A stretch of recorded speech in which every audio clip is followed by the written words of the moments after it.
renting a food truck, and then lease to own a food truck. I'm going to have 3 separate videos. We're going to dive into the first one right now.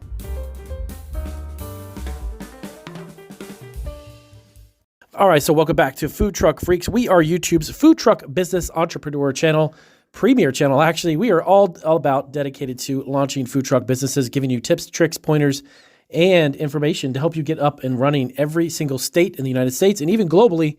We're going to have all kinds of great resources here on Food Truck Freaks, so definitely hit the subscribe button if this is your first video. All right, so there are 3 different ways, obviously, that you can launch a food truck business. You're going to buy a food truck? Maybe. After this video, you may want to have second thoughts.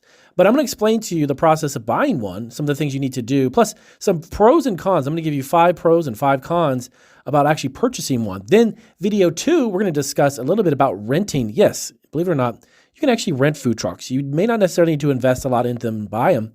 And then there's also lease to own, similar to what's known as rent to own, where you can literally lease it, pay it, and then buy it out in the end. That's going to be video 3, and then we're going to give you some step-by-steps on that. So let's not waste any more time. Let's dive into this. So right off the bat, so the process of buying a food truck, right? It actually involves several steps. From, of course, budgeting and planning to making the purchase and getting ready for operations. So here's a simplified overview of the process. Now, this is going to be the basic foundation. Of course, there's a few things here and there